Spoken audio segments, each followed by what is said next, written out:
Former Swiss Re manager. 9/11 was an insurance fraud. Interview with Eric Allen Westacott.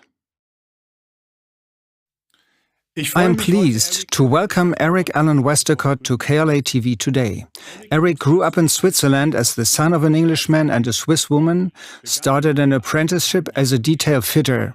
However, he then went to England and worked as a dishwasher in North London's Edgware Hospital. He returned to Switzerland at the age of 21, voluntarily attended recruit school and then went back to England. He entered the insurance industry and worked for the world's second largest reinsurance company, Swiss Re, from 1993 to 2001. Reinsurance insures an insurance company against major loss events. Swiss Re was the main insurer of the World Trade Center in New York, which was destroyed in 2001. And this is the topic of today's interview. Welcome, Mr. Westacott. As an employee at Swiss Re, you signed a so-called confidentiality clause. Despite this clause, you are now going public for the first time and talking about your time at Swiss Re. What motivated you to take this step? So thank you, that's a good question. It took a lot of courage to take this step. It's been nearly 20 years, and for 10 years I was in the wilderness. I took flight from the system. I got out. I could not look at it any longer. I left everything behind me, wife, family, a good career and money. And I thought, I can talk about it then one day. And it's taken 20 years until I can talk about this. And it's a question of conscience. Now I have to talk about this, although there are laws that prevent me. And I like to think I'm a person who keeps to the law, but other people have also come out because of their conscience. You cannot carry on living this. Something's happened where I have knowledge and it could contribute to clear up something what happened, so we can come to the truth of the matter. What was your function at Swiss Re? And what made you leave your job? Yeah, so first I was recruited from London. 1994 I started. I was still working as a consultant, as a financial consultant for an insurance company. I advise clients on products, what they should buy in investments for the future, to secure their future, from pensions, health, investments. I had a full license. I was a fully licensed financial planning consultant, FPC, in England. That took 3 years of training, a study.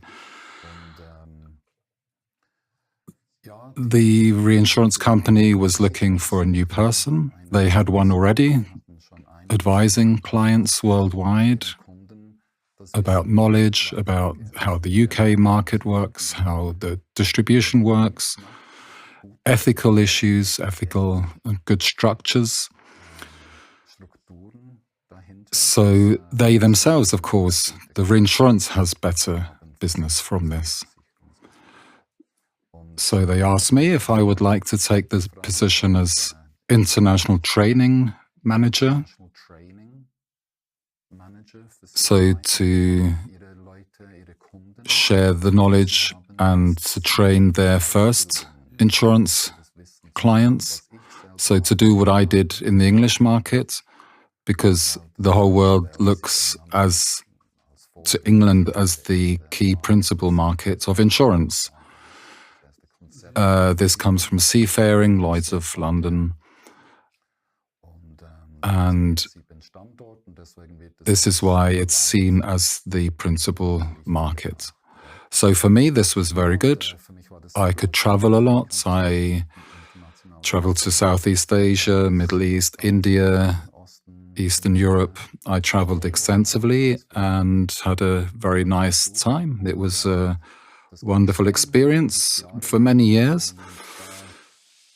Now, then I decided to move from London to Zurich because it would be better to work in Zurich because all the account managers are based in Zurich, and it was easier to communicate directly with them where to go and what clients to serve. So I traveled to Zurich, where I served the markets. And after several years, we had a change in management. I was given a new boss, or two new bosses, and one day they were Dutch managers, and one day they came to me and they said, look, we don't want you to do marketing and training anymore. We would like you to be an account manager. I thought this was very strange because I don't have any technical reinsurance knowledge. So I told them, you have the wrong guy. I don't have this knowledge. And that doesn't matter. You will now take over this market. So we started downsizing. We made a lot of people redundant. And I knew I will play along with this and I'm going to go anyway. I knew that I would leave the company and I'll just play along with this. I went to the markets. I went to Turkey. I was the account manager for Turkey. That was my last function. But I still had both functions on my business card. It mentioned account manager and marketing and marketing manager. I thought it was very strange. What am I doing there? I was made responsible for Turkey. I was sent there. I conducted a due diligence report where I asked the clients how it's going, how is the outlook, and yeah, mostly it was positive. And after a week, I had gathered a lot of information. I put a report together. It has a very, very good potential. One client gave me a lot of information. I put a 200-page document together with executive summary. It's a very good market to stay in, to carry on investing. It's worth going in there further, so to speak. So I handed over this to my new boss, and within a very short period of time, he came back to me and he said, so thank you very much, but I now want you to return to Turkey and I want you to cancel all the treaties. That doesn't really make sense. And this was like incredible. I had 200 pages full of good information. No, go back, so as quickly as you can. I asked why. He said, oh, well, doesn't matter. We have decided to pull out of the market. Go back there. So, okay, I went back. I booked a ticket, and yeah, the people were angry. Some slammed on the table and were quite aggressive and saying, you cannot cancel. We've been clients for 40 or 50 years. So I said, hey, please don't shoot the messenger. I'm only passing on what my bosses have told me, and I'm leaving this boat myself. I don't have a good feeling staying here. I'm leaving by the end of the year. When and how did you relate your experiences at Swiss Re to 9/11? So I should start maybe a week before 9/11. So the 5th and 6th of September 2001, there was a 2.5, 3-day seminar. I invited clients from Eastern Europe, clients of Swiss Re. They were all top managers from our insurance clients, companies. I invited 11 speakers to address the audience, and for the first time I decided not to speak at such an event. I didn't speak at this event. One of the speakers, though, was very clear, and it really had an impact on me because he said, if one more event should happen this year, he would not know how the claims could be met, where the money would come from to cover the losses. Oh yes, interesting. And because we go from the occasion 1 in 100-year events like a tsunami, earthquake, and in this period they were nearly monthly events coming in, costing a lot of money, and they were paying out a lot of claims. Yes, I understand that. On Tuesday morning after the event, I was at home and relaxing. I had a home office. An incoming call was my sister-in-law from New York, and she said, "Eric, did you see what happened here?" So I switched on the TV and I watched live as the second image of something flying into this tower exploded, and I thought, this guy last week spoke at this seminar about if one more event should happen this year, how are we going to find the money? And I'm now watching live how these towers are on fire, and when they totally collapsed, for me it was clear we're having problems. We were one of the key insurance carriers of the Twin Towers. Although I didn't know this at the time, I wasn't sure if we had or how much risk we took, but it didn't matter. It was clear the industry would take a huge loss based upon this event. Where do we get the money from? And amazingly, only recently I discovered how bad it was. Swiss Re approached a private investor, Warren Buffett, in order to save themselves from bankruptcy. They went to get a loan from him. And I have this officially, that this month, in April, they managed to repay that loan. Why did Swiss Re take on the reinsurance for the Twin Towers if it is supposed to have had prior knowledge of their destruction? So for many years I've been searching for an answer. How could this be? And in many discussions I've been trying to find a position that's fitting for me and that makes sense for me. So it didn't make any sense. But now when I look at why they only paid out half of the insured sum, maybe the governments or the people behind this conspiracy, maybe they made a deal and Swiss Re decided, oh, we take this risk and we just make a blue eye, and we're happy to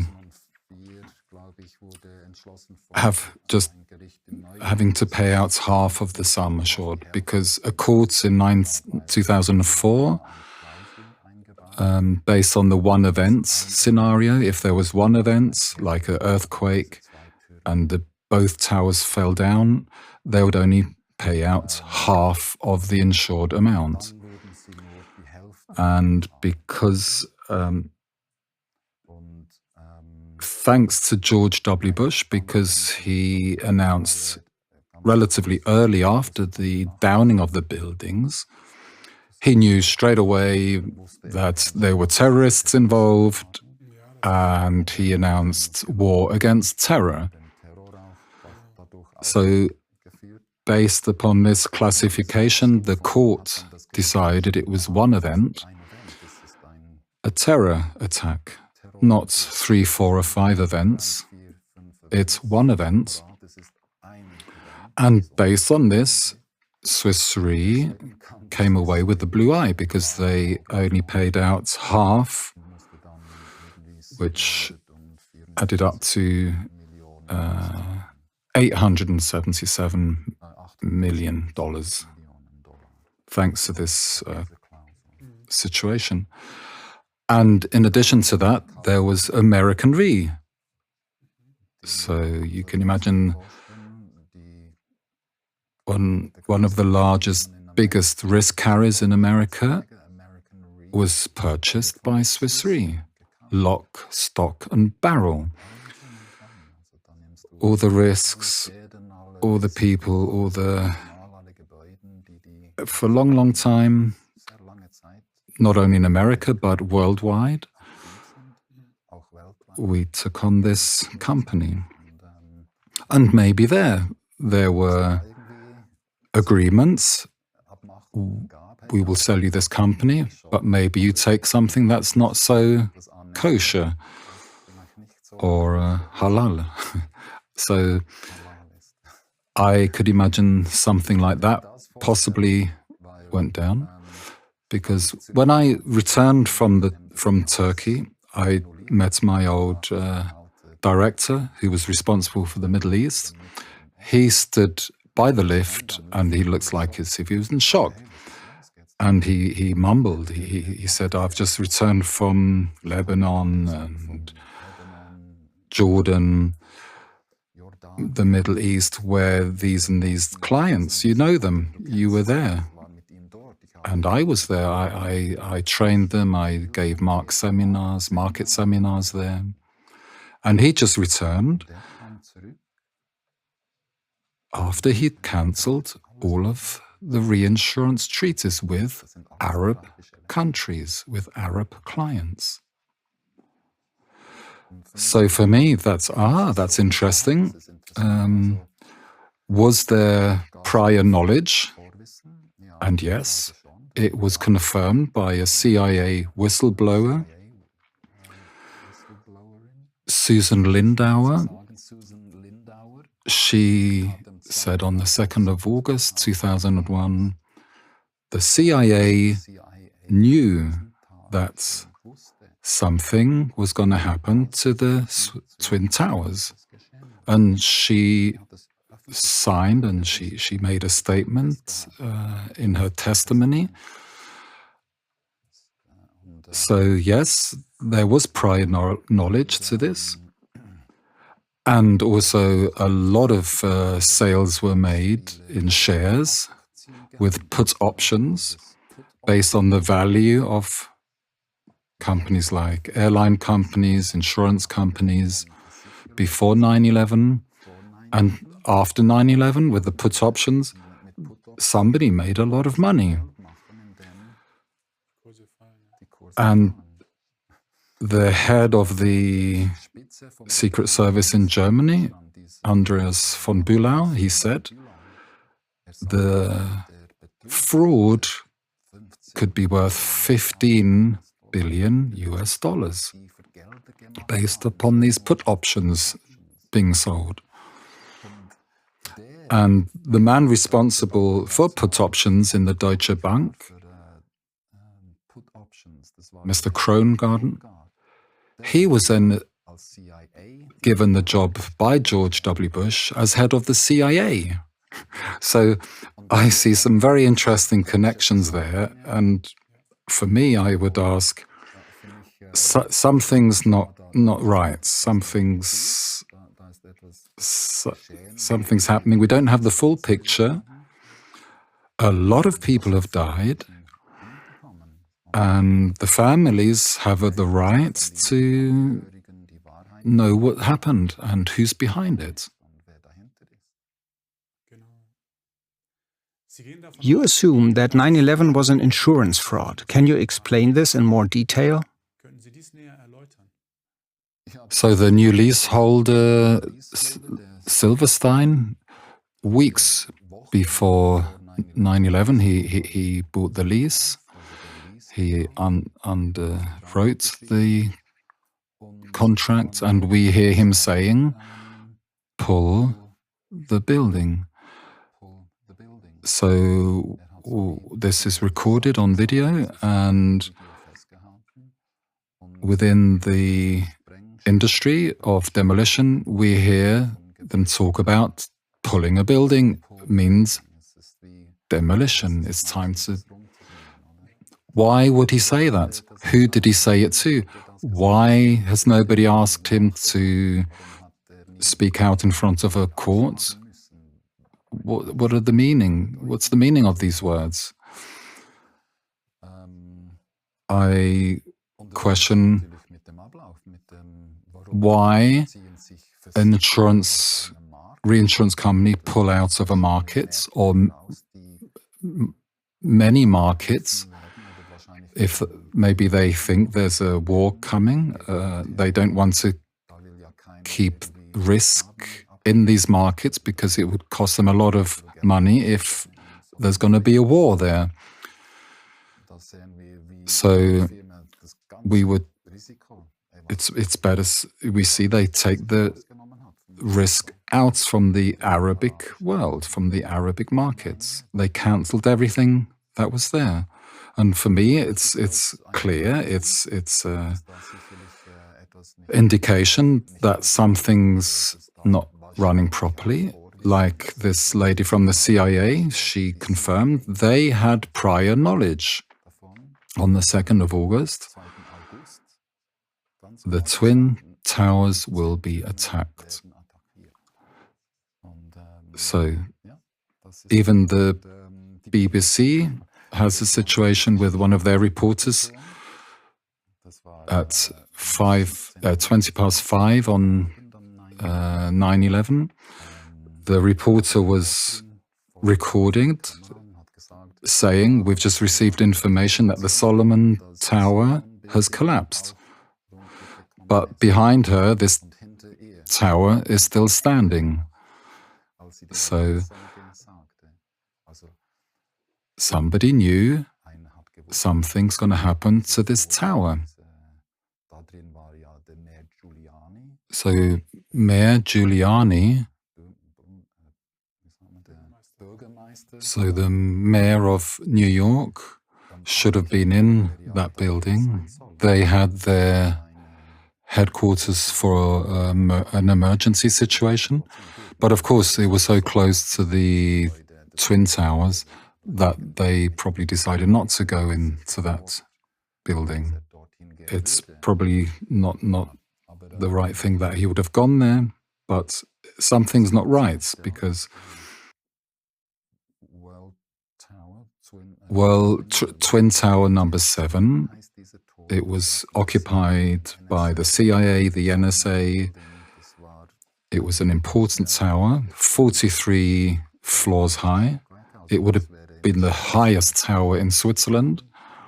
And suddenly this tower dissolves and falls into its own footprint.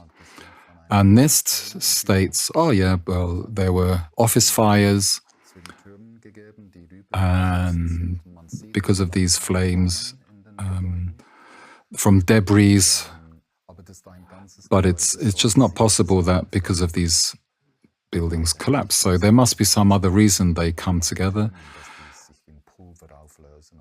that they fall together, that all the steel just goes up in smoke. And now there's an insurance claim by the insurance company. So I have to ask, could there be a fraud? And for me, I know and I feel, from all the information I see, there's something wrong in this. Are there other indications that this could be an insurance fraud? So yes, I was a long way away from Switzerland. I took flight from Switzerland after these events, and I met a man. He specialized in asbestos removal, and he knew, and he told me by the fire where we sat, he told me about the World Trade Centers were full of asbestos, basically in order to stabilize the building if there were a fire. It was basically like a foam-coated spray that they used to spray the metal girders within the structure of the building, and it's very, very dangerous. After several years, 20 years, the material decays to dust, and it would cost a lot of money to take out this, but first it would have to be air sealed, a bit like putting two condoms over the towers, and then you would take out all of this material.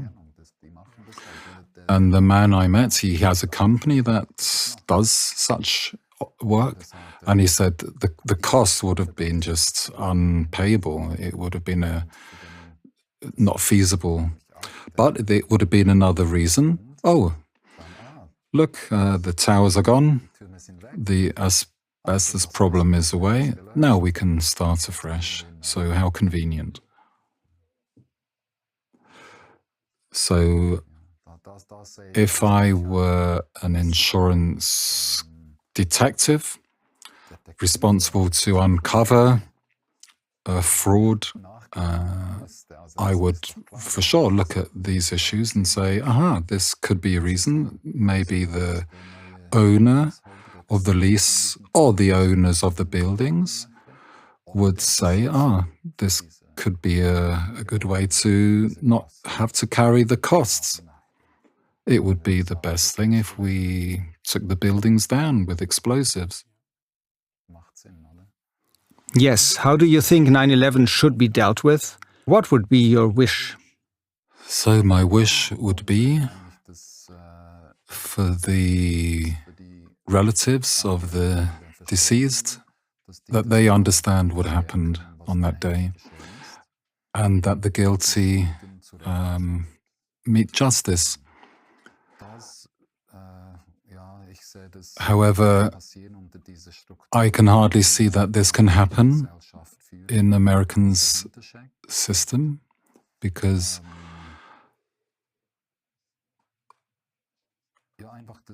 but yeah, it would be good that the people involved, they could just come to closure and understand because of these things, the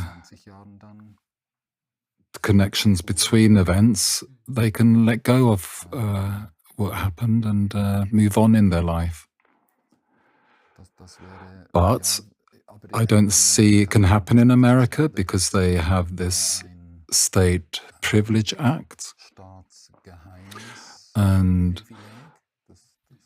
this is an act that allows the government to sort of control what's happening in courts and what's allowed to be released to the public.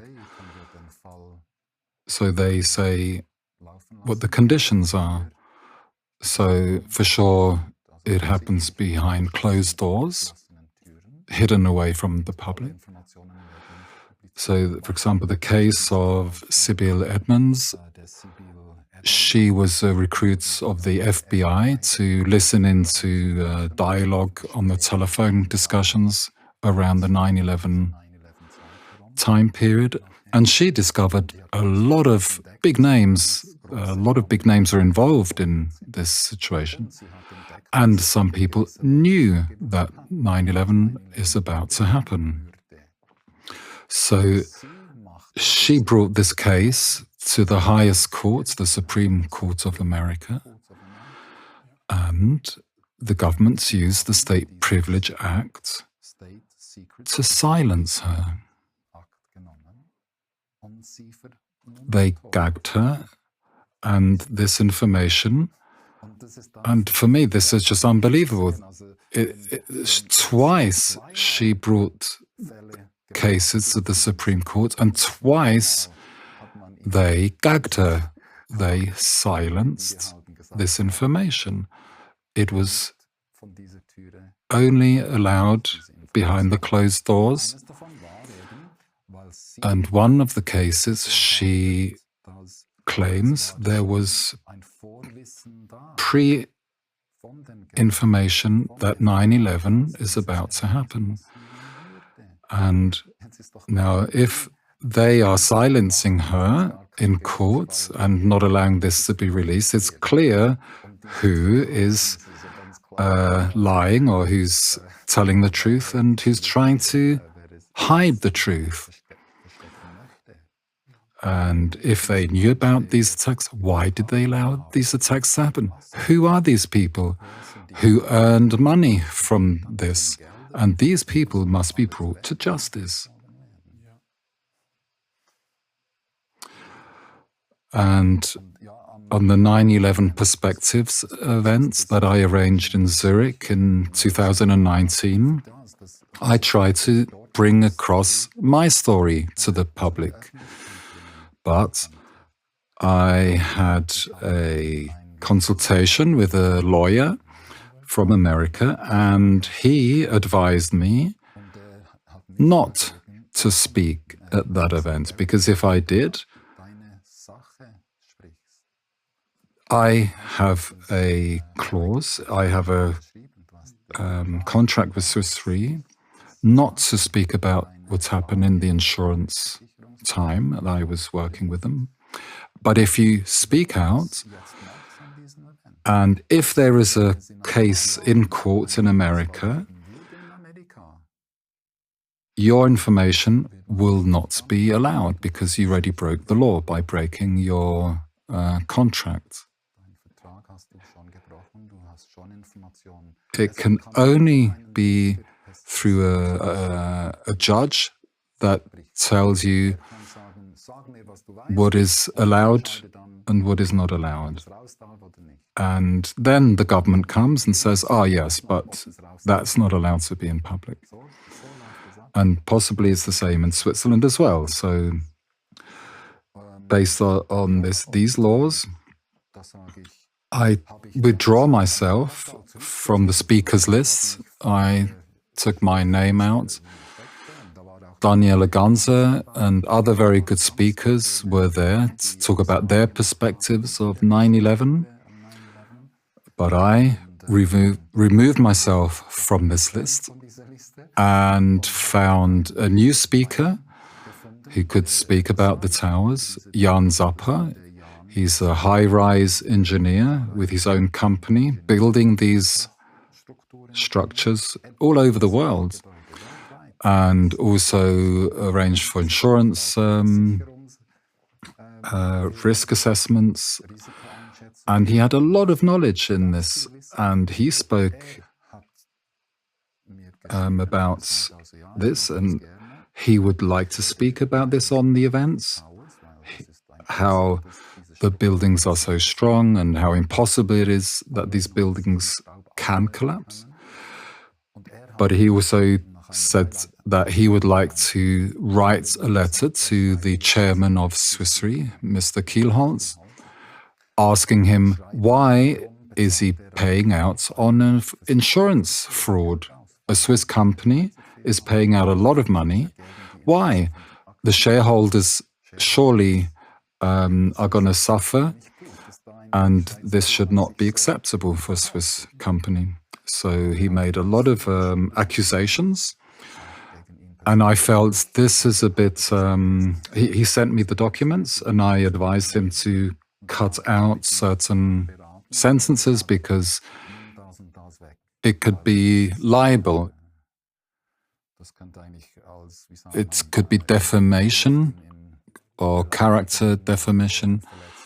So, yeah, he made statements without evidence, so I told him to take this and this out. He sent it to Kielholz. He came to the events, he spoke at the events, and mentioned how strong the buildings were and how well designed they are. And they should have withstood a full impact of an airplane, and it shouldn't have collapsed in that way. And A few weeks after the events, I read that Jan was found dead. And this basically was a very difficult time for me because I felt fear. And I was very glad that I didn't speak at that event.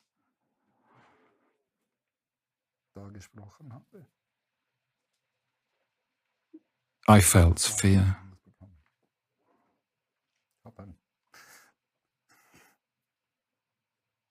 I have a young son.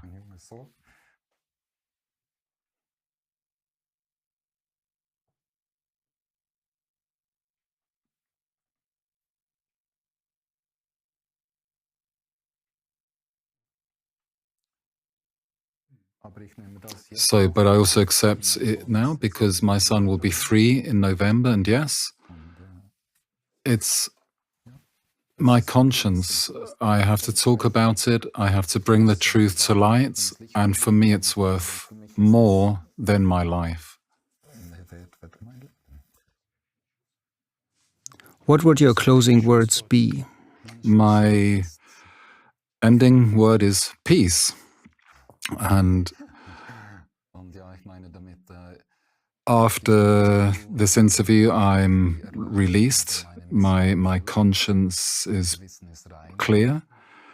Over the years, I've tried to report this to the police, federal police, FBI. I have written to the CIA. I have written to the Swiss government, presidents of the United States. And interestingly, I saw a video from Trump when on 9/11, when he saw the towers burning from Trump Tower, from his office. He was alive on radio, and he said himself, these are bombs. An airplane could not enter such a building. So if he could say such things, a lot is behind this, and a lot can be exposed. I have completed my work. I thank you that I'm allowed to use this platform, and I'd like to return to my family, my wife and my children. I'd like to lead a normal life again and find peace and continue with my life.